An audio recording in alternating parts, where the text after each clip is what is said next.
Hello, welcome back. So now in this part, we will solve a one-way slab design example. So this is the problem. In this, we have to design a floor slab of for an interior room with clear dimension of 3.5 meter by 9 meter for a building located in Chennai. Now, Chennai is the city, it is a basically coastal city. So the slab is resting on 230 thick masonry wall, and the live load in the slab is 4 kilonewton per meter, and dead load will be because of the self weight of the slab, and there are some finishing partition. So the total finishing load is 1.5 kilonewton per meter square, and the grade of material, it is M25 for concrete and Fe415 for the steel. So here we have to design a floor slab. So here you can see the dimension is 3.5 meter by 9 meter. So you can see here the aspect ratio 9 by 3.5. It is uh, it is more than 2. It is more than 2. So therefore the slab will be one-way slab. So we have to design this one-way slab. Now here one more important thing is it says that the slab will be for interior room, which means the slab will not be exposed to the external environment, and therefore the exposure can be assumed as say moderate exposure. So depending on that, we can have the clear cover value. So starting our example, so first step is to estimate the required thickness of the slab based on the serviceability limit state criteria of the deflection. So I have explained earlier the yes, as I said that even this is Chennai city and it is basically a coastal city. The slab under consideration is for an interior room, and therefore it will be protected against the weather. And therefore what we can do is we can assume or we can consider exposure condition as moderate. If this slab will be on the for the external or exterior surface, in that case we would have severe exposure condition in that case, because the city is coastal city and there the exposure condition is severe or very severe or extreme. So therefore, the nominal cover for our slab will be 30 mm. So as per table 16, the cover for moderate exposure will be 30 mm. So now we will have the D. What should be the D value? So it will be span by 25. So this is what I have earlier explained, how this span by 25 came. So in this span will be clear span. Now which span we have to take? Obviously we will take the shorter span because the bending will be happening along the shorter span only. So here we will always take the shorter span divided by 25. So the shorter span is 3.5 meter, which is 3500 by 25, and ultimately we get D provided as 140 mm. So in this, we can add this clear cover, but before that, we will also assume the dia of bar so that we can have the effective cover. So the assuming, we will be assuming that we will be using 10 dia bar, and with that, we can now calculate the total depth. Total depth will be the effective depth plus clear cover plus half of the dia of bar. So this part is basically the effective cover. So effective cover plus effective depth becomes the total depth, and that is 175 mm. So initially we have now estimated that our thickness of slab will be 175 mm. Now moving to the next step would be to calculate the effective span of the slab as per clause 22.2.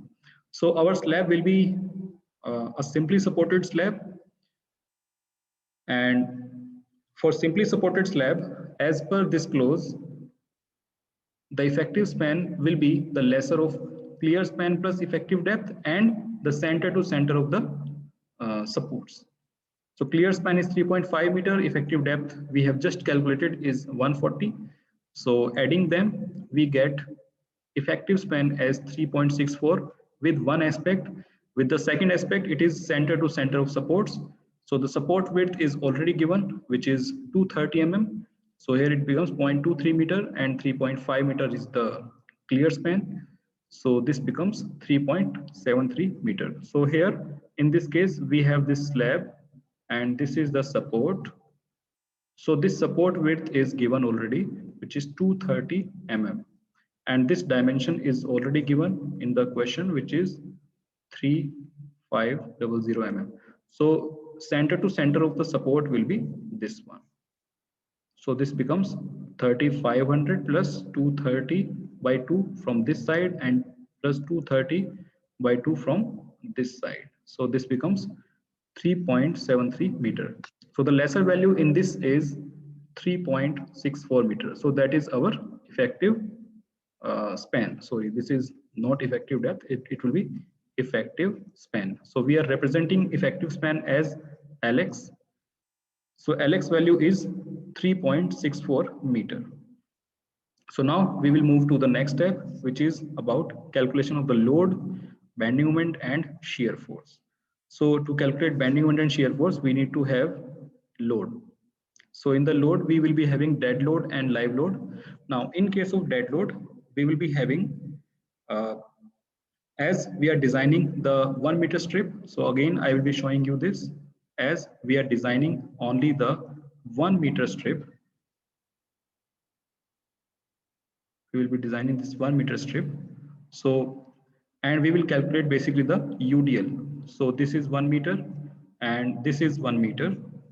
So basically we will be calculating load on this 1 meter area only, 1 meter square area only, because that will be calculated as the intensity of UDL. So dead load, in this dead load, we will be having first the self weight of slab. So the self weight of slab in this unit area will be volume into density. So volume will be 1 multiplied by 1 multiplied by the thickness. So thickness is 175. So here self weight of slab is 0.175 is the thickness, 25 is the density of RCC multiplied by 1 into 1 becomes 1. So the value becomes 4.375 kilonewton per meter square. Similarly, on the same area, we will have dead load due to finish. So finishing load is already provided in the question, which is 1.5 kilonewton per meter square. So as you can see, this load is our, we have to find out only on this area, which is 1 meter by 1 meter. So on this 1 meter by 1 meter, we will be having finishing as 1.5 kilonewton per meter square. So this becomes 1.5 kilonewton per meter square. So this is already given in the question. So the total dead load, because that is the only dead load we have in our slab. So the total dead load becomes 4.375 plus 1.5 is 5.875 kilonewton per meter square. Similarly, now we will find out the live load. Live load is also given in the question, which is 4 kilonewton per meter square. So here, now we have dead load and we have live load. So with this, we can now calculate the factored dead load plus live load. So in this, we will be using factored load factor as 1.5. So this is as per limit state 1.5 multiplied by dead load plus, live load plus dead load. So that becomes our total design factored load. So this becomes 14.82 kilonewton per meter square. So basically now we can say that our slab is having UDL of 14.82 kilonewton per meter square, and the span, the effective span here is 3.64 meter. So for this problem, we will now find out the bending moment. So bending moment at the mid span, as this is a simply supported beam slab. Basically, we are considering this as a unit strip, which is again behaving like a beam. So in this case, the bending moment, maximum bending moment will be at center, which will be WL square by 4. So if we consider this as WU, because this is the factored load WU, so it will be WU into LX square by 8. So yeah, this becomes our formula, WL square LX square by 8. So that is the formula for maximum bending moment. And putting all the values here, we get the MU value, which is 24.54 kilonewton meter. So this becomes our factored bending moment, because we are taking load as factored load. So this becomes our factored bending moment. Similarly, now we have to find out the shear force. Now shear force will be maximum at the supports, and it will be equivalent to the reaction. So as you can see, this is a symmetrically loaded slab, and the load is symmetric here. So therefore, the reaction here will be total load divided by 2. So the total load will be WU into length, which becomes LX, this one. So this total length, total load divided by 2, because half of the load will be divided here. So this becomes WU into LX by 2. So this reaction will be equivalent to the shear force. So therefore, factored shear force will be WU into LX by 2. So that becomes 26.97 kilonewton. So now in this step, we have now calculated load, then bending moment, and then shear force. Now we will move to the next step. Sorry. So now the next step is to check the depth required. So the depth that we have assumed in step 1, we have to now check whether that depth is sufficient to take the bending moment calculated in the previous step. So in this case, what we do is, as I have explained earlier also, that in this we assume that our section as balanced section, and for that we use the limiting moment of resistance formula. And the limiting moment of resistance formula, we can find this from the clause G1.1. G1.1. From there, we can find out this formula, which is on page number 96 of IS code. So this is the formula. So in this MU limiting, we will consider MU limiting equivalent to MU that we have calculated in the previous step. Now on the LHS, we have MU. On the RHS, we have all the values except D required. So this will also be D required, BD required square. So putting all the values here, we calculate the D required as 84.3 mm. So now you can see the depth required to carry this much moment will be 84.3 mm, but we have already provided 140 mm, which means we are safe. The depth that we have calculated in the step 1 will be safe or okay. So the assumed depth is adequate, and also, as I explained earlier also, that the depth of slab is generally governed by the serviceability limit state criteria of deflection. So therefore, generally this depth is mostly satisfied. Now moving to the next step, now we will now calculate the main and distribution reinforcement steel. So as you can see in the step 4, D required is less than D provided. So this means our section is under reinforced, and therefore now it is confirmed that our section is under reinforced. So we will now use the under reinforced formula to calculate the area of steel, which we have to provide in our slab. So using this relation, we now have the value of MU that we have calculated in step 3, and we know all the value except AST.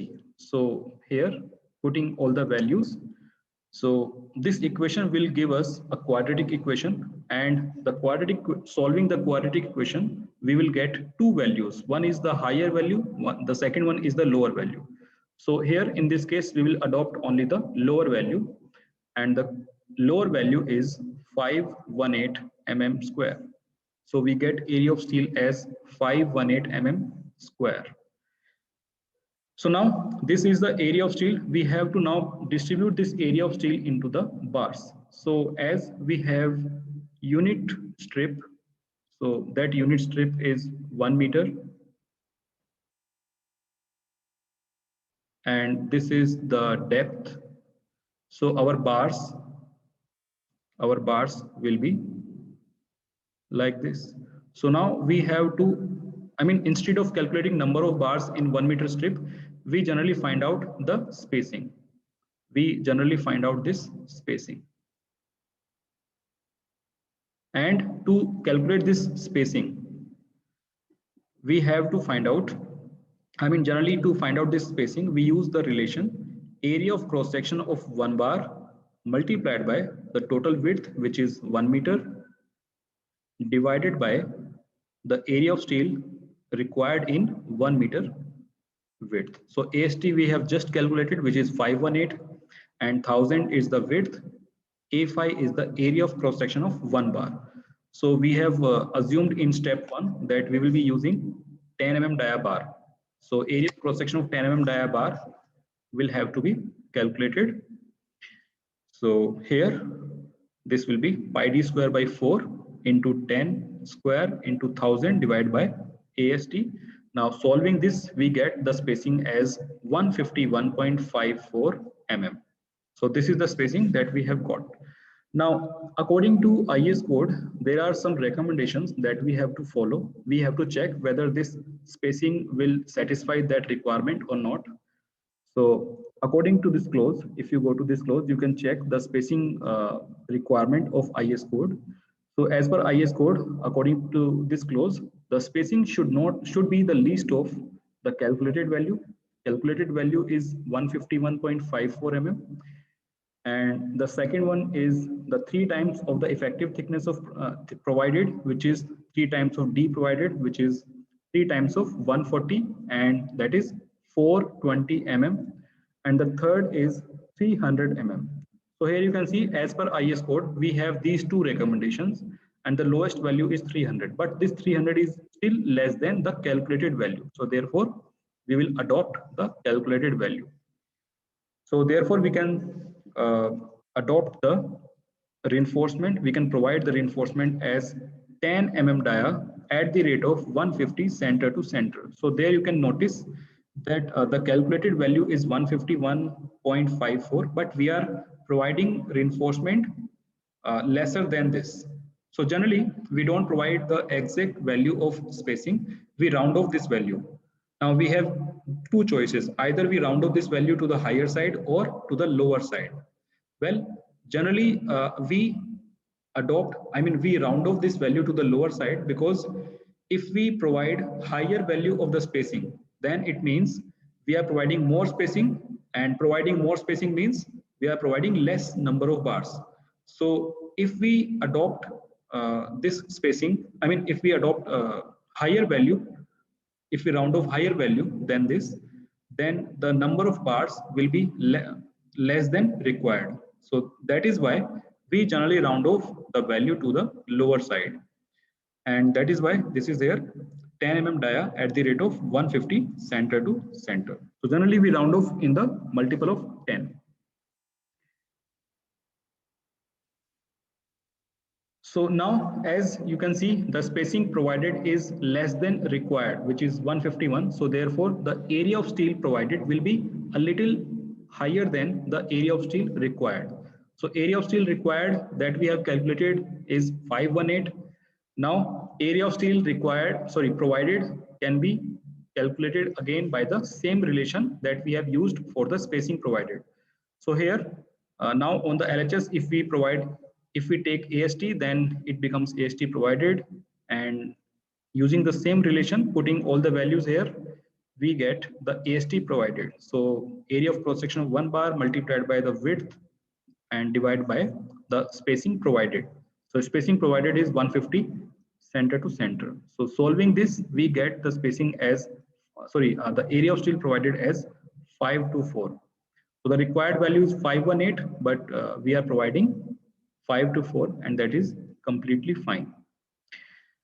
Now we will find out the percentage of steel also, because in the later step when we will be checking for deflection, the percentage of steel will be required, and therefore now we can find out the percentage of main reinforcement also. And percentage of main reinforcement will be area of steel provided divided by the effective cross-sectional area whole multiplied by the 100. So that is this one. So AST provided divided by the effective cross-sectional area. Now, when I say effective cross-sectional area, it means the D will be effective depth. If I say total cross-sectional area, it means the D will be total depth or overall depth. Now, this becomes the effective cross-sectional area and whole multiplied by the 100. Now, in this AST provided is 524 divided by B value is 1000 because we are designing unit strip, divided by 140 multiplied by 100, we get the value of percentage as 0.374%. So that is the percentage of reinforcement. Now, after this, we calculate the distribution reinforcement also. As I explained earlier also, that in the slab, we provide reinforcement along the shorter and longer direction. So along the shorter direction, these are the main bars that we have just calculated. Now, beside this, we also provide reinforcement along the longer direction. So these reinforcement will be distribution reinforcement. So we provide this distribution reinforcement to for various reasons, like in the slab we never provide shear reinforcement. So generally shear stress can be resisted by providing distribution reinforcement. Similarly, slab is having larger surface area as compared to the beam, so therefore slab will also have some shrinkage, and it may also have more temperature stresses. So therefore, to resist against shrinkage effect, temperature stress, we provide this distribution reinforcement. So as per IS code, uh, generally we provide minimum reinforcement in the form of distribution reinforcement in the slab. So as per this IS code, minimum reinforcement will be 0.12% because we are using FE415. So for FE415, it will be 0.12% of the total cross-sectional area. So here I say total cross-sectional area. It means the depth will be total depth or overall depth. So this becomes 0.12 times of BD by 100. So BD is the total cross-sectional area, 100 upon 100, we get the ratio, and multiply with 0.12, we get the 0.12% of the area. So putting all the values, we get the area of distribution reinforcement as 210 mm square. Now, generally area of distribution reinforcement, in this we provide again the bar, the dia of bar is generally equals to or less than the dia of bar of main reinforcement. It will never be higher than the main reinforcement dia. So here we will assume that we will use 8 mm dia bar. We will be using 8 dia bar, and to get the spacing of distribution reinforcement, here we will be using again the same formula, which is A5 into 1000 by AST distribution. So this time we are going to have area of steel as distribution reinforcement. A5 is the area of cross section of 8 mm dia bar. So this becomes pi d square by 4 multiplied by 1000 by 210. So solving this, we get the spacing as 239.25 mm. So again, we have to check this spacing against the IS code recommendation. So IS code also have recommended for the spacing of distribution reinforcement. And as per this, we have calculated value. I mean, it should be the least of these three value, calculated value and 5, sorry, it should be 5. It should be 5 times of effective thickness provided, which is 5 times of D provided, and that is 700, and the third is 450. So the lesser value in these is 239.25. So now we can round off this value to the lower side, say 230. So we can say provide distribution reinforcement along longer span as 8 mm dia at the rate of 230 center to center. Now moving to the next step, which is checking the section for the shear stress. So earlier I have discussed about it. So here we will find out the tau v value and tau c value and tau c max value. So first we will find out the tau v value, and tau v is the formula. It is having formula shear force divided by the cross sectional area, effective cross sectional area. So shear force divided by effective cross sectional area. So this is as per IS code. So putting all the values, so shear force we have calculated in step 3. So that is the value. So divide by 1000 is the width and 140 is the effective depth. Solving this, we get tau v as 1.193 Newton per mm square. Now for this, we have to find out the tau c value. Now tau c value depends on the percentage of steel at support. So as I said, we have just calculated the percentage of steel at midspan, which was 0.374. We have calculated in the previous step, and on the support, because some bars will be bent up, so therefore at the support we will assume that there is half of this percentage, which means the percentage of steel at the support will be half of this, which is 0.19%. So now if we go to table 19, from there we can find out the value of tau c. So I will be showing you that in the IS code. So here, this is table 19. So the first column is showing the percentage of steel. So our percentage of steel is 0.19, which will be between these two values. And our grade of concrete is M25. So for M25 grade of concrete, tau c value will be between 0.29 and 0.36. So here we have to perform interpolation value, and by performing interpolation value, our value will be around 0.32. So now again going to the next, going to the slide, and there we will see.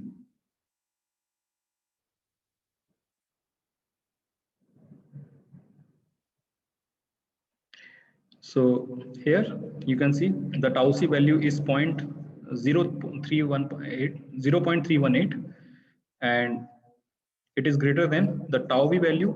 As you can see, we have not multiplied with k, and still the value is higher than this value. Then obviously tau v will be less than tau c max also. So again, I will show you the table, and there I will show you the tau c max value also. So if we go to down, there it is table 20, and for M25 grade of concrete, the tau c max value is 3.1, and half of this is 1.55. So you can see even tau v value is less than half of tau c max. So ultimately the case becomes, so we can say that tau v is less than tau c, and even it is less than half of tau c max by 2. And even here we have not multiplied this with k into tau c. Without multiplying it, we know that tau v is less than this. So therefore we can say that our slab is safe in shear criteria. As I written here, the slab is safe in shear even without shear enhancement using factor K. Now moving to the next step, which is checking the slab for deflection criteria as per the IS code. So as per IS code, if we go to this clause, so according to this clause, we have this ratio of effective length, effective span should be less than or equals to 20 into MF1. So I have explained this ratio in the previous part. So L effective is 364. 0 and D provided is 140. So the ratio, this ratio LHS we already know, but we also need to know the value of MF1. So MF1 value can be found by referring figure 4 of IS 456, and in that we have to find out Fs value. Fs value is 0.58 Fy into AST required by AST provided. AST required for the main reinforcement was 518 and AST provided was 524. So putting the value here, we get the Fs value as 237.5 Newton per mm square. So now to find out the value of MF1, we will now move to the IS code and I will show you the value. So this is the graph that we will use to find out the value of MF1. And here we are required to know what is the percentage of steel. So percentage of steel we have already calculated, which is 374%. And Fs value is 237.5. So 237, it will be just above the 240 curve. So it will be like this. So it will something run like this. And our 0.374, this ratio will be near 0.4. It will be somewhere here. So now if we visualize, if we extend this line, where will it cut? So it will cut somewhere here, and corresponding to this value is 1.4. So the approximate value of modification factor is 1.4. So now again moving to the slide. So MF1 is 1.4. So now we will put this value in place of MF1. So 20 into 1.4 is 28 and L effective is 3.64. D provided is 0.14 if we provide that value in meter, or even we can put that in mm as it is. So 3640 by 140. Now if this ratio is less than this, then our slab will be safe. If it is not less than this, then we have to revise all the steps again. So here the value is 26 and this is 28. So our ratio is, our equation is satisfied in this case. So we can say that the slab is safe in deflection criteria. Now moving to the next step, here now we have to draw the sketch. So now I will be showing you the sketch. So this is the reinforcement detailing in the plan. So this is the reinforcement, distribution reinforcement, 8 dia at the rate of 230 center to center. And these bars will be 10 dia at the rate of 150 center to center. So up to this length, they will be laid like this. So now if we see, if we look at the section, so section AA. So section AA, you can see here, it will be in this projection because the shorter dimension is this. So therefore you can see these dots are actually the distribution bar, and these are also the distribution bar, and these bent up bars are basically the main bars, which is 150 mm, 10 dia at the rate of 150 center to center. Sorry, this is actually this one. This line is basically the 10 dia at the rate of 150 center to center.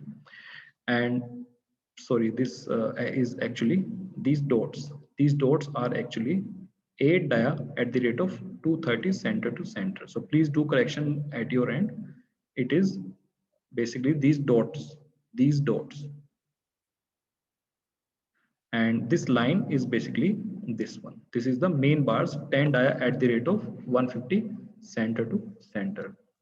Similarly, now if we look at the section BB. So section BB, in this you can see these dots are below this line. So these are basically the dots, which is the main reinforcement. So here you can see these are basically the main reinforcement, and main reinforcement, which will be along the shorter span, they will always be the below. They will always be the bottom layer. Above layer will be the reinforcement of reinforcement along the longer span. So these are the main reinforcement 10 dia at the rate of 150 center to center, and this line in this case is basically the 8 dia at the rate of 230 center to center. So that is the sketch. So this concludes our design problem. So in the next lecture we will solve the two-way slab design. We will do the two-way slab design. So thank you.